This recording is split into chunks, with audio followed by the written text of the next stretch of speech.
right now. Listen, you always say that facts first. We always say on this network that the facts come first. And with the president stood there behind that podium today, much of what he said about the investigation and why he's not going to work with the Democrats, it was not true.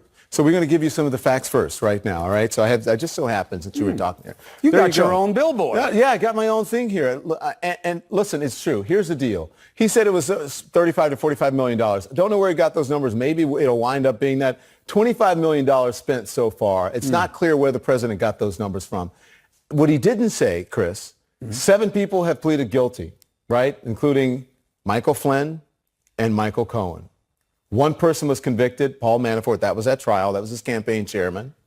37 people and entities were charged. That's including the Russians. So again, him saying there was nothing that came out of it. That's not true. 199 criminal counts. And I'm saying this because you remember, you saw that piece of paper he had in his hand when he was doing his press conference. And then they said that in this report, because a lot of people haven't read this report, that his campaign expected help from Russia. The report concludes that it did not establish that members of the Trump campaign conspired or coordinated with the Russian government for the election interference activities. But it does not say that the campaign expected, it does say, I should say, the campaign expected that it would benefit electorally from information stolen and released through Russian efforts. And the president was not exonerated on obstruction as he would like you to believe. So it's not a complete exoneration on everything. Those are the facts. Right, I like that you have your own little poster board there. I do. Very nicely done, D-Limit. Well, thank you for saying that. Listen, we like to give the facts here, and the reason I did that is because a lot of people won't read the Mueller report. They'll just simply believe exactly what the Attorney General said and exactly what the President says, and those aren't the complete facts. I need to see myself on this monitor, please. I'm only seeing Chris. God forbid. There you go. So what do you have to say to that? Anything? Well, I think, look, the president is in the business of selling. He believes that if we repeat things, people will believe them even if they're wrong. He has little tics where he says, and you probably know this better than anybody, he says that because it's a psychological suggestion that a lot of con men do. Now, Don, I'm going to tell you something, and you're going to believe it. I'll tell you that right now. Many people are saying this, A lot of people say it. You know this is true. Right. He's a great salesman. There is no question about that. But very often what he's selling isn't true. And just because he says it a lot, now where he's getting help, here's the problem. He's getting help from people who are buying the same BS. And they know it isn't true, but they're selling it anyway. I don't understand how people of good conscience, I get that they're partisans. I get that you could look at this and say, when is enough enough? Okay. But he's blocking these investigations right now. It's not that they're just interminable. This isn't Benghazi, where one after the other just keeps going. 7 of them, I think we had. The money was exponentially more than this. Yeah. Listen, so, I know why they're doing it. It's power. People like to be in power. And it's the shortest line to the front. That's what it is, the shortest line to the front. That's all. And it works with this particular president. But here's the problem. Here's the problem he has. This binary choice he gave them today, it's a bad look. Yeah. Nixon, Clinton, they kept doing their job. Why can't he? Infrastructure, he's got a problem with because of his tax cut. Everybody knows that Mulvaney doesn't like the numbers on this, doesn't think he can do it the way he wants to do it. I got to tell you, I saw Rick Santorum, who supports this president. He really supports this president. I saw him on with Anderson saying, I can't support this decision, what he did today in the White House, so and with the Democrats. So it's interesting, and I think it could backfire on him. We shall see. He's been Teflon all along. Maybe this is a chink in the armor. We'll see. Putting himself before the American people. Look, Sean Duffy from Wisconsin was arguing that he's okay with what the president did today. His state needs that infrastructure money. They have a lot of woes in that state that this could address. Every state needs it. I got Senator Schumer standing by, and he's going to, in the room where it happened. I don't want to take up his time. Yeah, he's going to tell me what happened and his assessment on the entire day and the president's actions. Thank you, Chris. I'll see you tomorrow. All right, D. This is CNN Tonight. I'm Don Lemon. Thank you so much for joining us. So even for this president, this was an embarrassing display. If he were capable of being embarrassed by his own behavior at all, this president, who regularly resorts to bullying, name-calling, just took his ball and he went home. Walked out of a scheduled White House meeting with 2 top Democrats in Congress after he found out that Speaker Nancy Pelosi accused him of a cover-up. We believe that the President of the United States is engaged in a cover-up. Here's what a source is telling CNN, that the president was incensed when he heard that. And that source saying, despite the president's dog and pony show in the Rose Garden, this really wasn't about investigations. It was all about the president being angry at Pelosi. It was all about this. I don't do cover-ups. Which may turn out to be the I am not a crook moment for this president. Remember when Richard Nixon said that? Remember how that worked out for him? The fact is that this administration is trying to hide documents, trying to prevent witnesses from testifying, defying all subpoenas, otherwise known as a cover-up. Listen to the House Speaker. In plain sight, in the public domain, this president is obstructing justice and he's engaged in a cover-up. And that could be an impeachable offense. We want to give the truth to the American people. But in striving to get that, the intervention that the obstruction that the administration is engaged in is, as they say, the cover-up is frequently worse than the crime. So here's what's going on. The speaker is really getting under the president's skin. Yet the White House expects you to believe that disgraceful show in the Rose Garden, that it wasn't a stunt, that it wasn't planned and designed to, as usual, distract from the president's failure, this time to put together a deal on infrastructure. This is the Senate Minority Leader, Chuck Schumer. It's clear that this was not a spontaneous move on the president's part. It was planned. When we got in the room, the curtains were closed. The president, there was a place for him at the front so he could stand and attempt to tell us why he wouldn't do infrastructure. And of course, then he went to the Rose Garden with prepared signs that had been printed up long before our meeting. Chuck Schumer, just a moment, right here on this program. But here's the thing. Even the president's own party wasn't on board with his infrastructure plans. They weren't. His own acting chief of staff questioned whether the president could make a deal. So now the president says he is refusing to work with Democrats on anything until the investigations stop. Those investigations, I should point out, are oversight, which is Congress's job.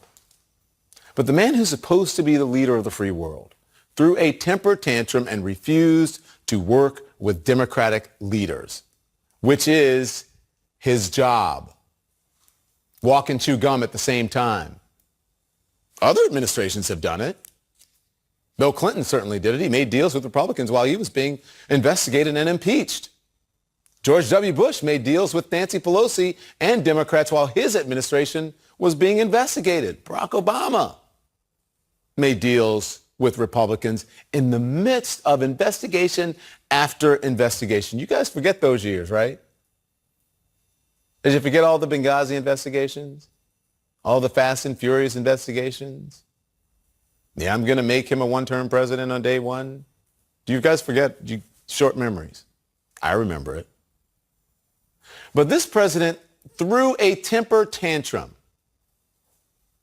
And there is more shade coming from Nancy Pelosi. In a letter to her colleagues, she says, quote, "We wanted to give the president the opportunity to launch an historic infrastructure initiative that could stand in the pantheon of American history alongside the bold initiatives of Presidents Thomas Jefferson, Theodore Roosevelt, and Dwight Eisenhower." That's got to smart for the self-proclaimed student of history. This is a president who really, really does not like to lose. You know what? You want to know something? You want to know something? We always win. We always win. Well, the dirty little not-so-secret is he's not winning. He's not winning. Though he may have escaped the worst from the Mueller investigation with help from his trusty Attorney General, William Barr, the fact is, right now, the president is on a losing streak. And it's not just walking away from any hope of an infrastructure deal. The president suffering his second big legal setback this week. Maybe that's what this is all about. Maybe he wants to just change the subject. So we're not just focusing on the two big legal setbacks. I don't know. Second big legal setback this week. A federal judge in New York refused today to block subpoenas from the House Intel and Financial Services panels from Trump's financial records from Deutsche Bank and Capital One. The judge ruling the subpoenas are, quote, clearly pertinent to Congress's work. That's after another judge ruled Monday that the president's accounting firm has to comply with a subpoena and turn over 7 years' worth of financial records. Now it looks like both sides, as he likes to say, both sides have agreed to expedite that case, which could work in Democrats' favor if it means that they can settle this issue while they still hold power in the House. I could go on. There's the president's trade war with China that's costing Americans more and more each day. The saber rattling with Iran that could send thousands of U.S. troops to the Middle East. But speaking of infrastructure, Infrastructure Week always seems to be some kind of disaster, doesn't it? Remember the president's last big infrastructure project? That was his border wall, the one he shut down the government for 35 days to get that, his border wall. Well, it turns out just 1.7 miles of wall, 1.7 miles have gone up so far. With the $1.57 billion Congress appropriated last year. Some builder this president is, huh? Some deal maker. The big question tonight, was the president's tantrum today, his refusal to work with Democrats on anything, was that a declaration of war? And if so, what happens now? The Senate Democratic leader, Chuck Schumer, says, quote, to watch what happened in the White House would make your jaw drop. I'll ask him about it right away, right after this. President Trump storming out of a planned White House meeting on infrastructure with Nancy Pelosi and Chuck Schumer today. That after Speaker Pelosi, a short time earlier, publicly accused the president of engaging in a cover-up. Well, Trump's clearly rattled by the investigations by House Democrats, but is there more to all of this? Joining me now is Senator Chuck Schumer. Senator Schumer, Minority Leader, thank you so much. I really appreciate you joining us. So let's get started with this. Our reporting is that President Trump erupted over Speaker Pelosi, accusing him of a cover-up. I want you to describe what happened at the White House today, because you said it would make your jaw drop. I did indeed. You know, Don, we went to the White House in total good faith. We Democrats believe strongly that we need a strong, broad, climate-oriented infrastructure bill. And so I brought a 35-page proposal to the president that talked about traditional infrastructure, roads, bridges, water, sewer, green, clean infrastructure, building power grids so we could get wind and solar energy to every part of the country, building stations for electric cars, making our schools and our hospitals more energy efficient, and rural broadband so that every rural home and every inner city home, frankly, can be connected to broadband. We talked about how to pay for it. I would pay for it. Our Democrats, we'd pay for it by undoing some of the tax cuts on the wealthy and powerful that the president passed. So we went in there with the good faith. And we thought we'd have a serious discussion because 3 weeks ago we met with the president. The investigations were going on 3 weeks ago, too. And he said $2 trillion, and he'll come up for how he would pay for it. We were going with anticipation. He did not even sit down. He stomped into the room and began this diatribe, mainly aimed at Speaker Pelosi, saying she said cover up. Now that's been said many times before, saying there are investigations. We've had these investigations ongoing even 3 weeks ago when we met. And he spoke very pointedly, very unkindly, and then he stalked out. The bottom line is very simple. This was a setup. not a setup on us. He made a fool of himself, I think. But this was planned in advance, because right as he was speaking, the Rose Garden had been set up with little signs about cover-up. The minute I walked out, I turned my eye to Fox News, which was on one of the desks over there, and they were talking about Pelosi accusing Trump of cover-up. So the bottom line is they had no idea how to do infrastructure, even though any president should. But they found a very inelegant way to try to wriggle out of it, and it just didn't work. So, Senator, let me jump in here. Let me jump in here because Sure. you're being honest with me that it was a good faith effort, because you know what his supporters were saying, his people, that you set him up. You had no intention of working with the president on infrastructure. This was a setup from Nancy Pelosi and from you all along. How do you respond to that? Well, it's ridiculous. We've wanted it. You know, the week after the president won the election, he called me and said, what can we work together on? I said, infrastructure. I said, you're going to have to tell your hard right people they're going to have to actually shell out some dollars and pay for it, but let's do infrastructure. We've been trying to do infrastructure for 2 years, and the president finally said, let's meet and talk. We had a meeting where he said he would do $2 trillion and pay for it, and then he stalked out. And the bottom line is, and last night he sent us a letter saying, well, he wants to do trade first, and he changed the rules. But we didn't care. We just went forward because we really want to get a big infrastructure bill done. And he just ran away from it because this White House doesn't even know how to put together an infrastructure plan. Yeah. Let me ask you this, though, because this isn't the first time. You talked about, about again, a setup, and him not wanting to work with you, and that you said that this was somehow that they were doing this just because they didn't know how to do with it. They don't know how to deal with it. But it's not the first time, Senator, that you have gone to the White House. Yes. You thought you had a deal with, supposed deal with the president, this deal-making president, and then he throws a tantrum. So why does this keep happening? It keeps happening because he doesn't know how to govern. He doesn't know how to cut a deal. He's unwilling to be what a president should be, which is propose things that benefit average Americans, working Americans. And it's all, he thinks it's a game, it's circuses. But these things always backfire on him. When he shut down the government, the Republicans, and he had to back out. He looked foolish to the vast majority of Americans today, saying that there couldn't be investigations and work on an infrastructure bill. Of course, the Constitution envisioned the Congress to both do oversight and to legislate at the same time. Yeah. So, he is just showing himself to be incapable of being a president who can lead, who can be competent, who can get anything done. I wonder if there's any fear there because, despite claiming inaccurately today after, he met with you guys, that the Mueller investigation exonerates him, did you sense that there was some fear today, perhaps, that because of these other investigations that are underway and maybe he's reacting this way? Oh, yeah, I think he's afraid. He said in the room, he's the most transparent president ever. So my response to him is, good, Mr. President, you're the most transparent president ever. Release your tax returns. Let Mueller testify. Let McGahn testify. Of course he's afraid what's going on. He's not acting like he's innocent. Yeah. And I think Speaker Pelosi is doing this just the right way, which is let's find out all the facts, let's unearth them. There were two very good court decisions this week that showed the courts are going to be a check on the president to release both some of his bank records and his accounting records, which is going to show a lot, I believe.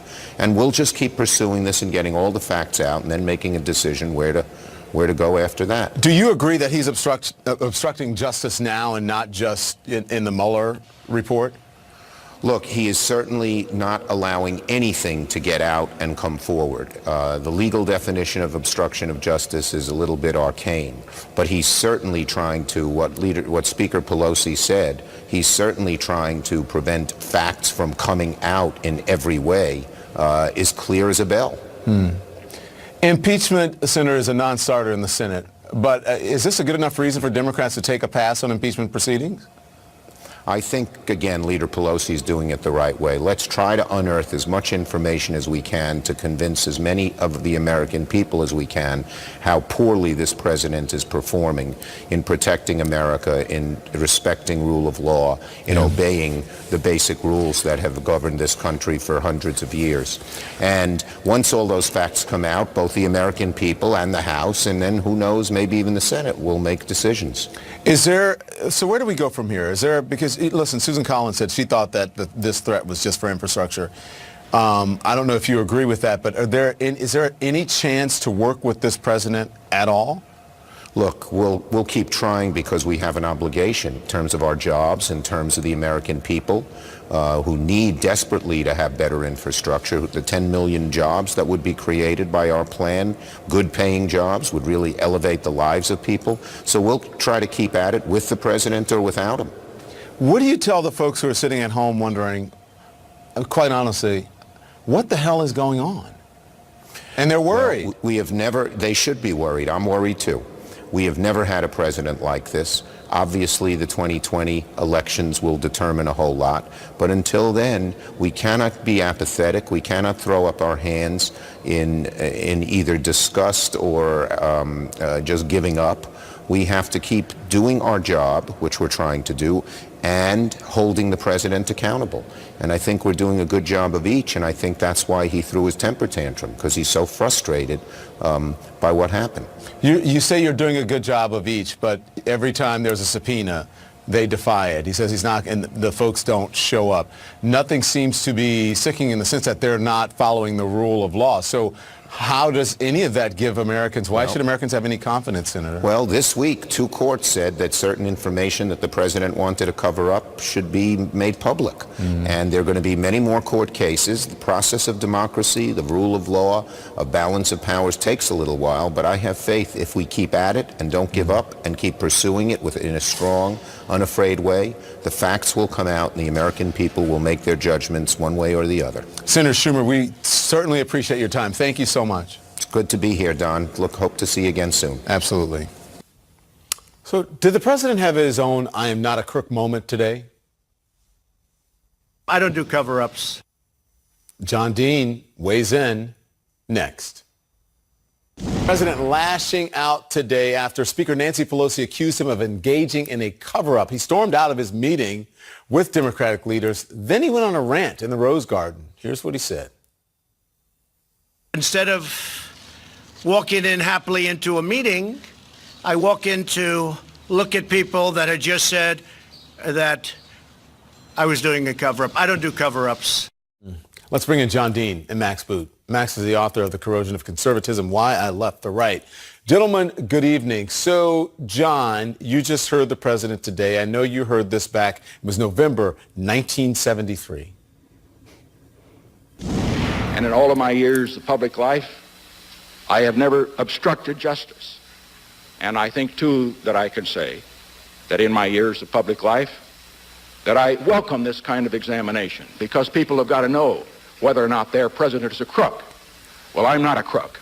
What we saw today was that why are you laughing?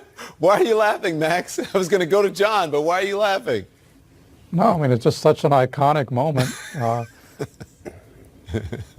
right. So, John, listen, let me ask you then, because you heard that back in, as I said, November 1973. Yes. What do you think of that? Was that I'm not a crook moment, or is to be determined, TBD? It was for me, Don. I tweeted it within about 40, 50 minutes after it. I saw it back I saw a clip of it again. I said, that's kind of a Nixonian moment.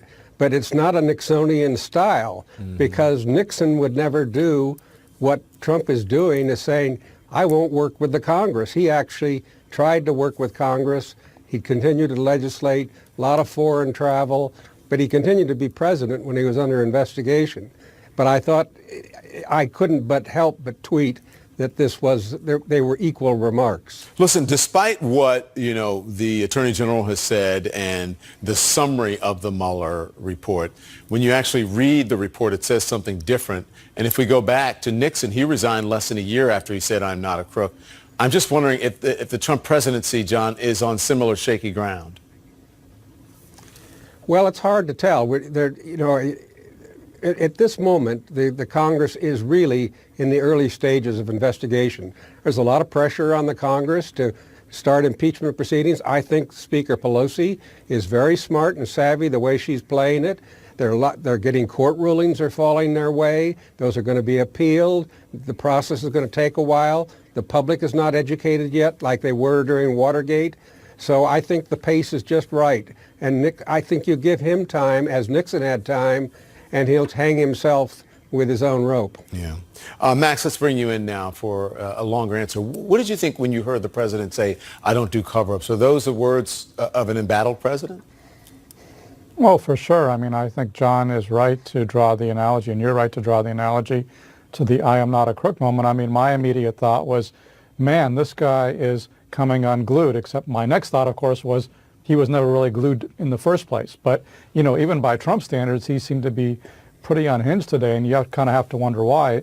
And you suspect that it has something to do with the fact that he has lost 2 federal court rulings in the last 3 days trying to keep his financial records secret. Oh, and by the way, the state of New York just passed a law that allows the New York State tax authorities to hand over Trump's tax returns to Congress. And so, you know, one consistent pattern here, as Catherine Rampell and others have pointed out, is Trump really becomes unhinged when he thinks that his enemies are going to get their hands on his financial information. Mm-hmm. And that certainly is something that looks more likely today than it did last week. And so I think that probably has a lot to do with his crazy outburst in the Rose Garden. Yeah. We're going to talk a little bit more, a little bit later on about those 2 legal judgments today. But listen, John, the president and his administration are ignoring subpoenas. They're suing to hide the president's financial records, as Max just said, refusing to let officials testify. What else do you call that other than a cover-up? It is clearly an obstruction of Congress. He's sort of laying down the gauntlet, saying, if you don't stop investigating me, I'm not going to do anything with the Congress. Well, that's couldn't be more blatant for obstruction, and obstruction, of course, is a cover-up. All right. I mean, what he's kind of saying is, if you don't do it, I'm going to shoot myself in the foot, because not doing the infrastructure bill, that's going to hurt Trump politically. So it's not much of a threat. Yeah. More about the president losing 2 legal battles this week, right after this break. And we're back. A federal judge has refused to block a congressional subpoena for the president's bank records. The president had sued to stop Deutsche Bank, the largest lender to the Trump organization, and Capital One from handing over financial information relating to him and his family. This comes just 2 days after another judge said Trump's accounting firm had to comply with the subpoena. So I'm back now with John Dean, Max Booth, and Laura Coates joins us as well. Laura, welcome to the program. So Laura, let's talk about this. 2 wins, Laura, in court for the Democrats in just 3 days. Is this a big blow for the president? Well, it is. I mean, it's a trend here that says essentially up till now there's been this Democratic versus the presidential battle about who had oversight, who could flex the most, and who had to prove a legislative purpose. Up till now, it's the president thumbing his nose and stonewalling and saying, what are you going to do about it? Well, in walks the third co-equal branch of government, the judiciary, to say, let's resolve this chicken game here where both of you are going at each other and say, you don't have to prove a legislative purpose to me initially, to the President of the United States. You can actually assert it because you have the authority to do so. And number 2, it can't possibly be that Congress was not supposed to be able to have oversight authority over you, and they cannot actually investigate you, and they can be a check and balance. You have the President of the United States 0 for 2 in this case. It's a huge deal. What do these rulings tell us about the legal merits of Trump's strategy? I mean, he's been saying Congress has no right to his private financial information and have no legislative purpose. Well, it's not true. Keep in mind, think about it. The Founding Fathers gave the Congress the ability to have oversight function, to be a check and balance, to have the impeachment authority to remove a president if they're involved in criminal misconduct. Now, how that's defined as a high crime and misdemeanor has not been totally settled in law. However, the notion that the Founding Fathers would give the authority to Congress to have that check and balance and then say, but you can't investigate into that matter. You can't do so at all. And you have to prove to the President of the United States and any other branch of government every single single time you want to assert your authority. That would just be unfathomable, as Judge Maida actually wrote a couple days ago. This trend is now continuing to show that the president may be able to assert and say that he is totally autonomous and perhaps can't be checked. The judiciary says, not so fast. You know, Max, Speaker Pelosi said that she is very excited by the ruling today. Did the courts validate her approach, keep investigating, hold off on impeachment?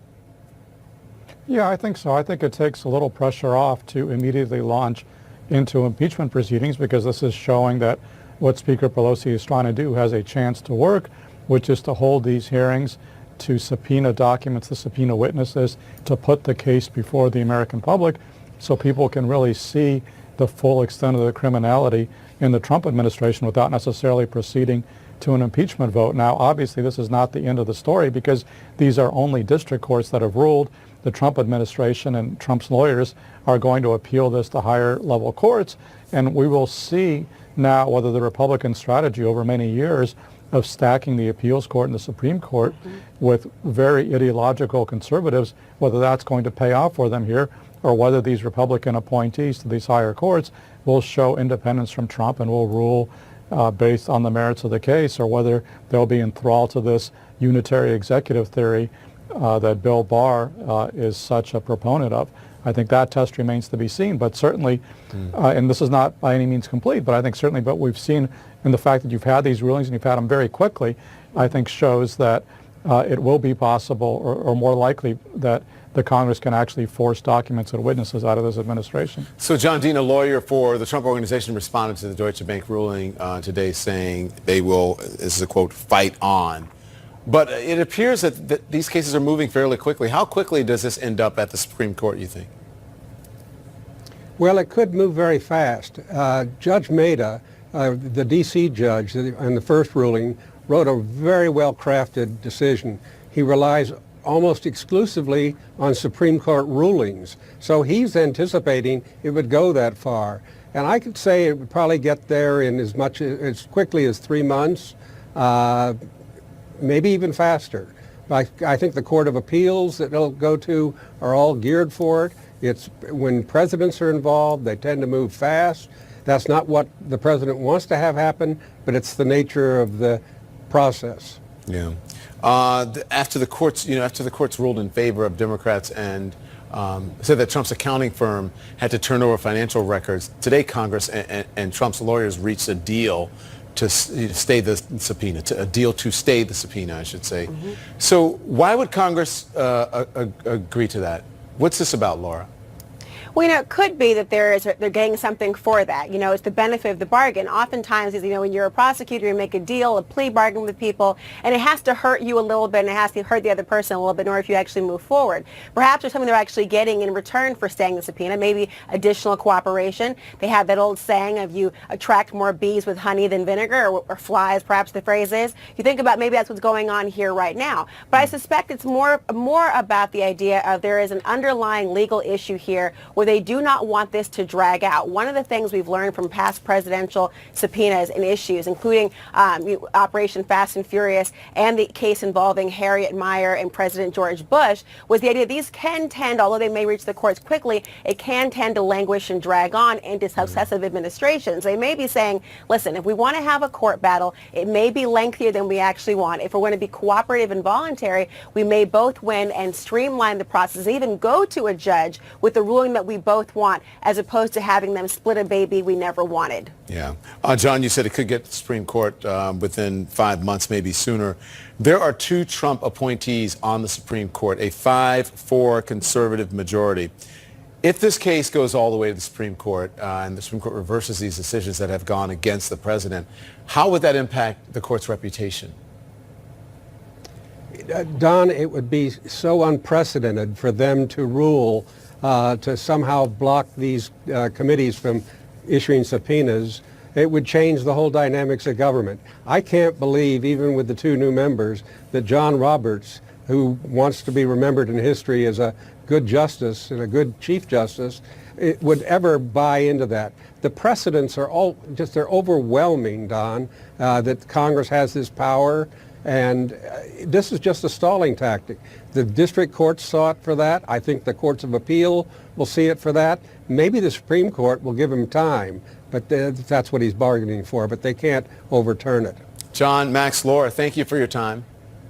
Is the president starting to fear impeachment? But his behavior today might tell us about that. That's next. He really wanted to do a deal with Democrats on infrastructure spending. President Trump abruptly walked out of a meeting with Senate Minority Leader Chuck Schumer and House Speaker Nancy Pelosi. The reason? Well, he said he couldn't work while he and his administration faced multiple investigations. So joining me now to discuss is Michael D'Antonio. He's the author of The Truth About Trump. Good evening. Hi, Don. We've gotten anything done with our previous presidents? Because some of them have been under investigation. Yeah, and some of them have people say nasty things about them. Oh. Gee, welcome to politics. Politics ain't beanbag. I immediately thought of you today when I heard about this. Help us make sense of the president's behavior today. Well, he likes to show emotion, but he really only likes to show negative emotion. So he wants to hate on people. He wants to display his anger. But he was also looking for an excuse. This infrastructure idea was dead on arrival. Mitch McConnell and others in Congress, other Republicans have said, we're not doing this. It's $2 trillion. So this is amusing. The Democrats go and see Trump a month ago and they say $1 trillion. He says, oh no, let's do $2 trillion. He knew nothing was going to happen. This was all a complete charade. It's been a charade for 90 days. Okay, so to that point, because his people are saying, I've heard them today saying, though this was a stunt by the Democrats, and I'm like, how is it a stunt by the Democrats, right? Because Nancy Pelosi has said as much before, and many other Democrats have said as much before. But when you said this was all, you said, was it a charade? It was all a charade. Because here's why. Okay, at the podium in the Rose Garden, he had a sign already saying no collusion, no obstruction. And then we know the president that he loves props, but why would he act like this was impromptu if he already had the signs and everything made and that it was? But no, it's already there if it wasn't a stunt. Well, because it didn't look like the Be Best sign. Remember, that sign looked like it had been drawn a few minutes before the First Lady went out to talk about Be Best. Right. In this case, it was a very well manufactured sign. Obviously, they've had this on hand, if not for days, for weeks. So they've just been waiting for the chance. How can I have a temper tantrum? How can I be an 8-year-old child mad at the other kids on the playground? If we put up, if we can put up that sign that he had before, because we had our own sign, the fact check. This is another. There it is. This is another indication that they're living in their own world because he says $35 million plus. We don't. Maybe it's going to go up to $35 million. So far, the research we show says $25 million. It said nothing about the 7 people who have pleaded guilty, nothing about the person who was convicted at trial, meaning Paul Manafort, nothing about the 37 people and entities who were charged, 199 criminal counts, that his campaign expected to get help from Russia, and that he was not exonerated on obstruction. So if you're going to have a prop that shows what really happened, why not show all of it? Well, because that wouldn't be a very good prop, would it? He wants to make a sales pitch. So this is the guy with the bad car selling you what is obviously the best car on the lot because he's going to tell you it's the best car on the lot. You missed one part of this. Mueller has taken in more than $25 million from Paul Manafort. So this prosecution or investigation has cost zero. So this is how bad it is with this president. He goes, and he thinks we're going to believe anything. And you were talking to. You better get ready for the. He might tweet about you tonight. You better get ready for all the. I'm ready for him. But I'm challenged because I try to use facts, and he's not challenged because he's fact-free. Yeah. This is all marketing. This is all the drama of the Trump presidency. Yeah. So Nancy Pelosi went from Nancy, and Chuck Schumer went from Chuck today to senator and speaker. In a Pelosi statement, she got a new statement that said the president had a temper tantrum for us all to see. Why does he get so irked by Nancy Pelosi? She's mommy and she's not treating him well. I mean, I really think that this is the problem, is she's a powerful woman. She's a bit older than him. She's got authority. I don't think he likes it when women aren't taking care of him. Does she live in his head rent-free? Oh, absolutely. She lives in his head. And what's weird is she doesn't have to do much, does she? She just have to say this is a cover-up. And what's amazing is, look, his whole life has been a cover-up. There's not been a thing that he's claimed that hasn't been distorted, and then he's had to cover up the lies that he's told. Yeah. He walked out into the Rose Garden and covered up the real reason why this meeting blew up. Yeah. So he was covering up as he's saying Donald Trump doesn't do cover-ups. Listen, Michael, you're never going to find another view like this in all of Manhattan. No, it's sir. The best view with the biggest window, and you got the biggest, most beautiful river behind you, and it's Yes. up on the biggest and the highest floor in the best building in Manhattan. Well, and you know, there are lots of rent control apartments available in this building. Thank you, It's crazy. We'll be right back.